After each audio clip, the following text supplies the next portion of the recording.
Welcome back to another episode of Marketing Corner. Hi, how you been? I've been good. How's the kids? The kids are good. The kids are good. I haven't seen you so long.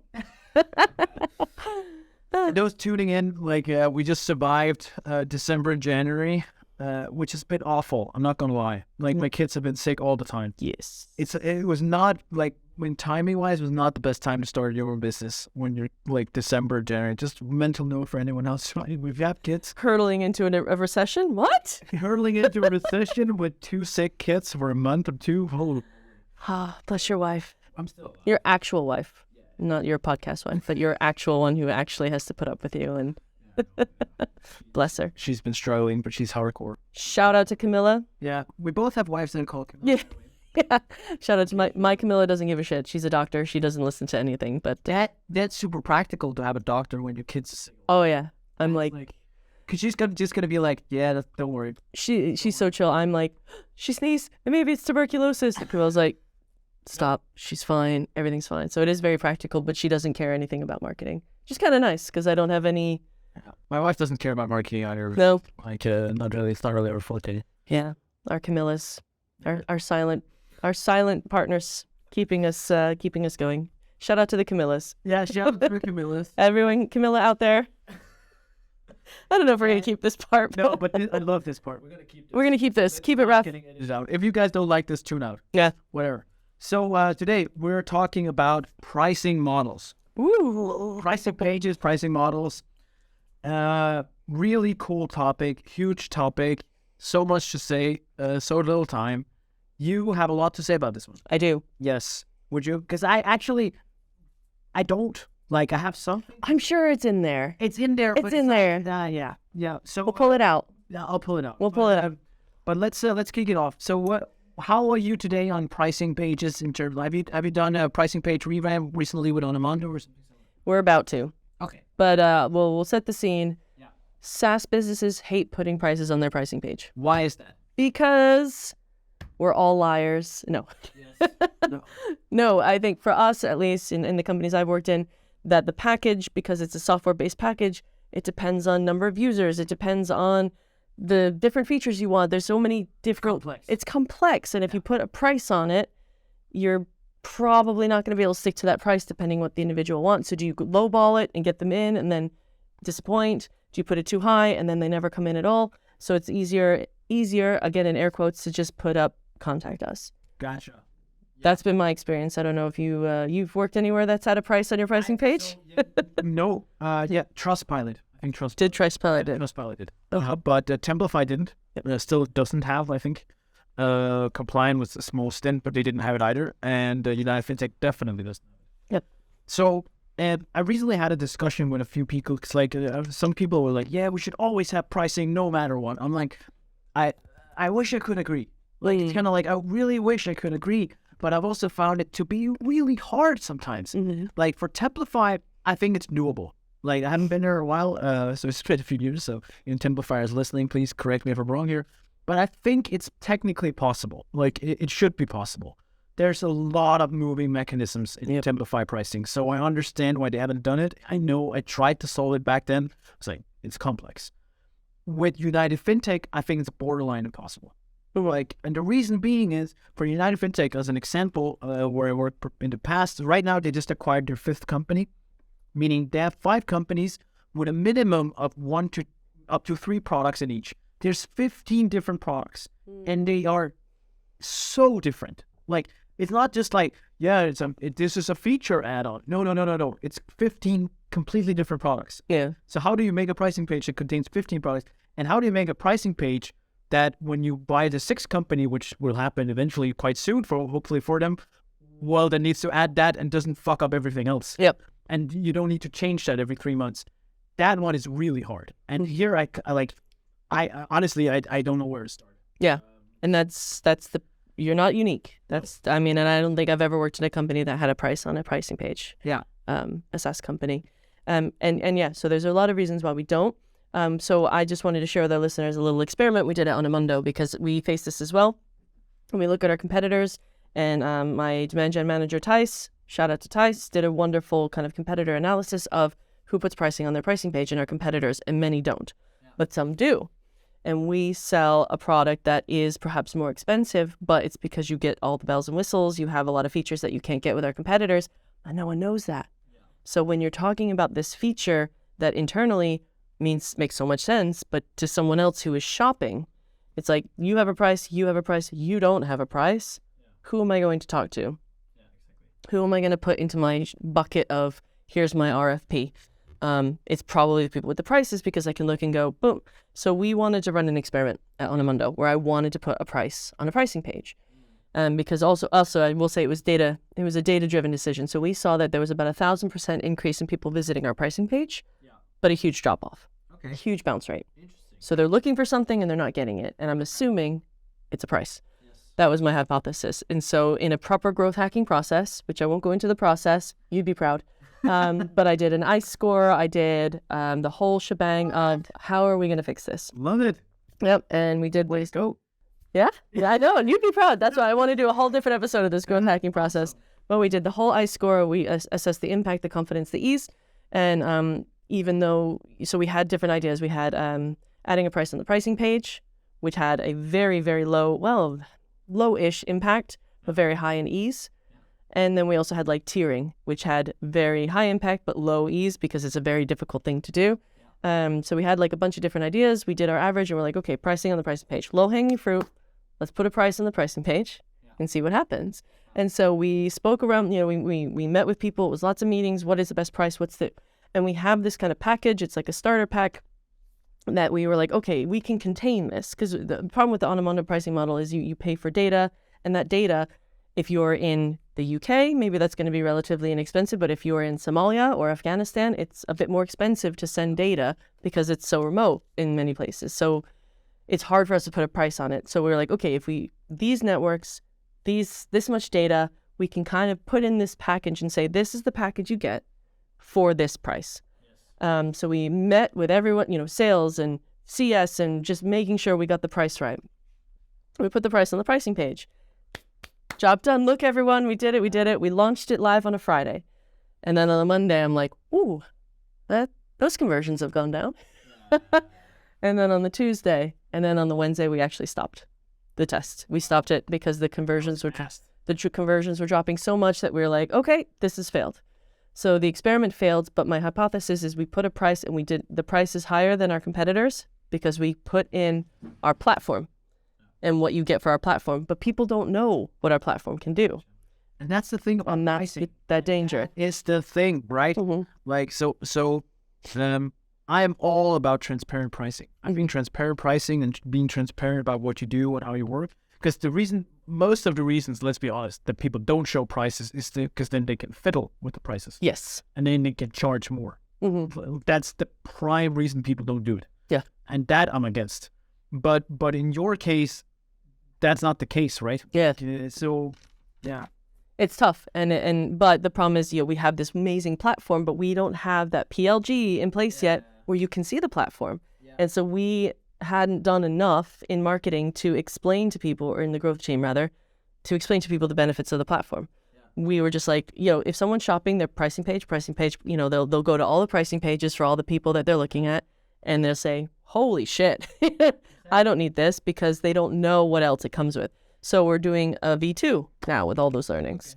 Okay. And it scares people away. Yeah. Like, I think Templify was a great example of this too. So what we did was actually we gave a ballpark. We say, if you can't even meet this, like, this is the ballpark for what you should bare minimum expect it to be. And that was pretty high still.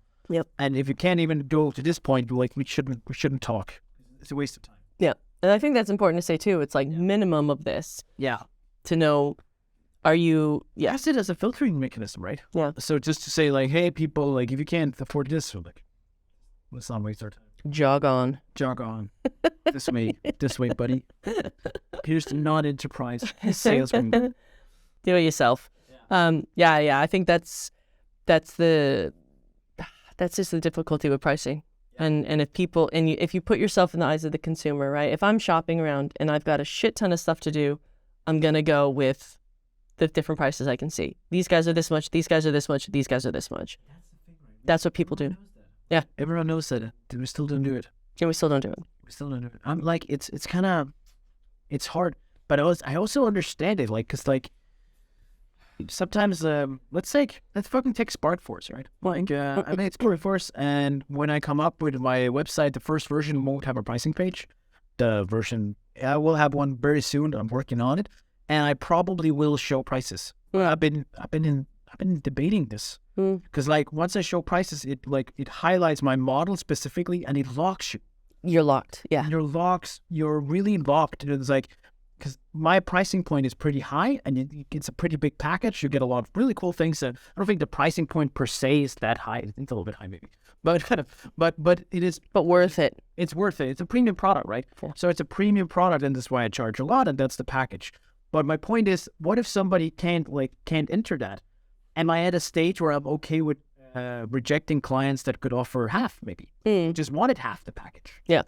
I'm not too sure. Like, I think I'm going to do it, but I'm not too sure. As a startup, I'm a startup myself, right? But for another startup, I could understand why that would be the case. We're like, we're just taking the business we can get. Yeah. It's like, and when the Danske Bank comes knocking, we'll up the prices. Yeah. Or whatever.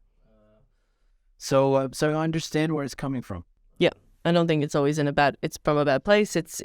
We can't put a price on it.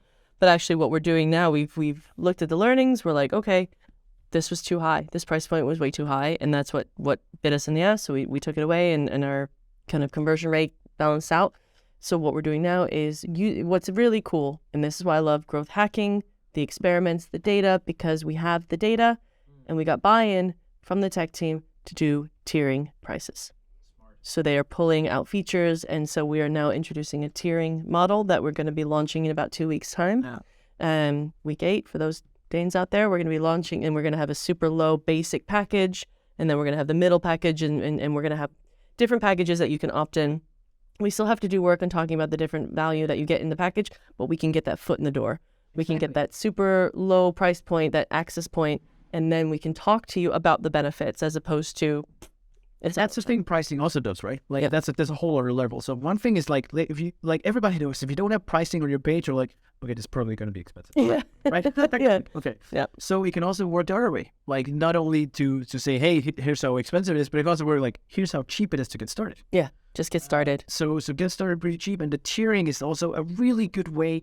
Like, a lot of these like small hacks, I love them. So I never worked in a big company where we had to do this because there was not a thing. But some of the cases I worked with were it's like, okay, but if we highlight most people choose this one, then suddenly that's what most people choose. Right, yeah. Right? And stuff like that. And hey, and it's automatically set to, hey, pay annually. That's why you save this much. These small tips and tricks, love those. Big fan of those, right? Yep. So there's a lot of stuff you can do where it's just like, that's more for me, that's more on the like conversion rate optimization part of it. Mm-hmm. But that's still a big part of it. And I want to find a way for SparkForce to do this in a good way. Yeah. Where I show the model and I show exactly how it works. I want to be extremely transparent about it. So that's what I'm trying to do. But I understand why people find it hard. Yep. No, it's very difficult. And then for a tiering situation that we're in, it takes a lot of tech, right? The tech team have had to block off certain features here and there because not everyone's using all the bells and whistles. So maybe we can make something to lower that entry point, because once you're in, it's kind of like a product-led growth, but without the full self-onboarding, self-everything, because you have this low barrier to entry, and then you can start to see the value. Yeah. And then it's like, okay, and then that gives my team, the growth team, more to play with, right? Because we can't really upsell right now. We sell a package here, and then we don't get that upscaling. We don't get that expansion play. Exactly. And then there's the whole positioning aspect of it, right? And I think that's also a really interesting discussion that unfortunately I haven't tried too much, but like just saying like, where do we want to price ourselves based on competitors and where we want to position our brand essentially. And I think that's a really interesting talk. And it's actually funny because like if you go way old school and you talk marketing, what was marketing? It was like promotion, pricing, all these like product placement, right? Yeah, the 4 Ps. Right?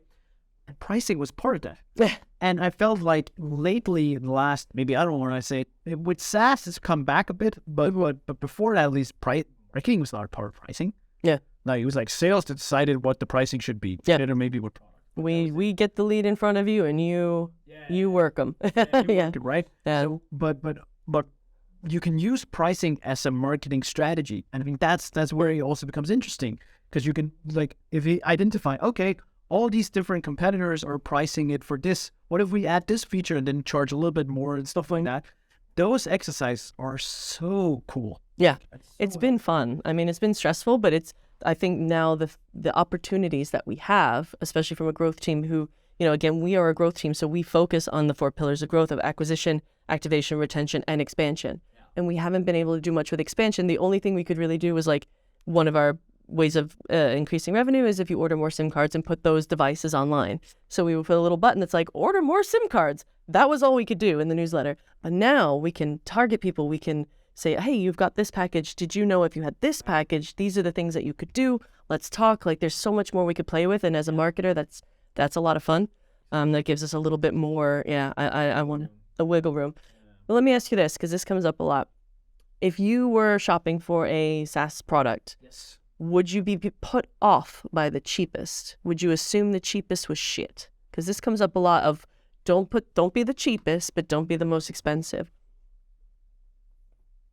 A little bit, yeah. A little bit.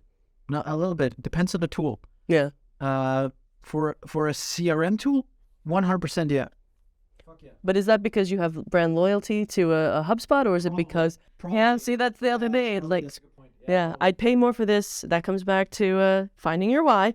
But that's not what this talk is about. Yeah, no. Because in my head, if I had a budget as a marketer of this, and I saw, okay, I can get this tool which is slightly out of budget, or the same tool for less. Yeah, I would probably go with the cheaper one. Yeah. But there is also But then there's that brand loyalty. Like, do I go for a no-name brand, or do I go for the one that I know everyone raves? I'm so really bad to ask about this stuff because I really don't give a shit about pricing. When it comes to that point, when I'm buying tools, I'm like, that's the tool I want, but it's more expensive than okay. Yeah, that's the tool I want. Yeah. So, but it's a good question, and I don't really know the right answer. I'd love to maybe hear from the listeners, because this is the big debate that we've had, and I've heard this a lot of times. Like, don't be the cheapest, because people associate cheap with bad quality. There's some psychology part of that. Yeah, there's a lot of psychology in a pricing page and pricing packages, and that's the thing I find fascinating, but also a little manipulative. Like you said, putting the middle package of like most popular. Bullshit, is it the most popular? It's the best deal for the seller. That's what they want, and they highlight it and they put it in the middle. One of the oldest tricks. I want you to pay annually and all this stuff. Yeah, pay annually, save money. Then they have small feature add-ons that are like very necessary, right? So they put the most wanted feature as a small bottom. Hey, you also need to pay for this Google Ads integration. Like, that's the whole point of the tool. Yeah, that's what we're having with, I won't say the name, but there's a tool, and it's like, oh, you can have this HubSpot integration, but it doubles the price. And you're like, what? Why? That's the only thing I need. Yeah. And it's also like, sometimes I also feel like that people are really being greedy with this shit, especially when it comes to integrations. Yeah. So the HubSpot integration for this one doubles the price. But like, it's an integration. Once you guys have built it, there's no maintenance. Yeah. Like, it's just even money. It's not like not a thing you update. Yeah, we updated our HubSpot integration for the 5th time this week. No, like once a year. Yeah. Right? And so it's, but I think pricing models are very interesting. And I think just because we're launching ours, it's been on my mind of, how do other SaaS businesses do their pricing? And a lot of it is contact us. But again, if you have that contact us, your CAC is going up, your time to close is going up, you're adding friction to the process. And maybe this plays into more of a PLG, because now we have a package. It's much easier to go buy this self-sales, right? You can buy this yourself as opposed to speaking to someone, negotiating the contract. Oh, take this down, put this up. Oh, if we take this over here. Now you don't have to do that. Now you can go, this is the package I want, buy now. And then who knows, maybe V2 is going to be, okay, I want to upgrade. Upgrade now. Click a button. And then, you can kind of get that product-led growth going, but you can't really do product-led growth unless you have a price. Yeah. But I love the tiering part. Like, I'm always respect a lot the tiering part. There's like different levels of tiers, and then there's this one that says, okay, custom. Yeah, or enterprise for us is like contact us. Like, yeah. But this custom is like saying, okay, let's talk. Yeah. We all know what happens there. It goes up, but it like marginally goes down. Yeah. But also you get what you need. And I think that's this isn't individuals buying something that I'm going to use in my personal life. This is my business. And so my business needs this, this, and this. And if that's going to help me make money at the end of the day, then it's worth investing in. I want to add one thing that I think, just a small note before we end here, is just there's also a difference between what tool I'm buying, what process I mentally like allow there to be. So, for instance, I bought about Monday for Sportforce. Yes. I love Monday, and I was like, speaking of which, by far the most expensive of the project management tools. But I was like, that's the one I need because that's gonna do what I need to do with client stuff. And I did not talk with a salesperson, and that was okay because mentally I was like ready for that. I knew exactly what I wanted. But let's say I'm a pretty sufficient buyer. But let's say I wanted to buy a website, building a website completely. I would be like, okay, I would love to talk to someone about how to set it up, design or something like for the first time. So there's processes where it's a good thing that you never talk to a salesperson. Like for instance, me buying Monday because I know what I want. But there's also processes where it's like, I want to talk to someone. I need to talk to someone. And I accept that part of me buying this is very complex, that I need to talk to someone to buy it. Yeah. I would feel more comfortable doing that. Yep. And I think people also need to remember that sometimes. What is your product? Where does that fit in? Yeah. Is this a product where people are super trustworthy? Like I help a client right now where they help with virtual assistants, right? It's all about trust, right? You're giving someone your passport details to book flights and all that stuff. It's about building trust. So if they don't meet anyone before signing up, we just found like they need to feel like there's a real person behind the screen. Yeah. Other than that, it's like. Yeah, no, that makes sense. And I don't want to take away the impact of speaking to someone. But the lower the barrier, the more you can get away with that. And then saving, again, it's about efficiencies. It's saving your AEs or your BDRs or whoever you have on the phone, saving them for those big complex deals. The easy ones, just let them one and done, get it in. Yeah. So, cool. Anything else about pricing? No, I love it. It's really, really interesting topic. I feel like it's something you could talk about forever. Yeah. There's people who are way better at this than me, but I think pricing models and frameworks and how to go about it. Talk to some great product marketeers. Yeah, it's not easy, but I think it's also, I want to say, try things out and test things out. And if it fails, like ours did, don't be afraid to shut it down and try again. So yeah, good luck with everything, and let us know if you have any pricing page tips. Yeah. Cool. Bye. Bye.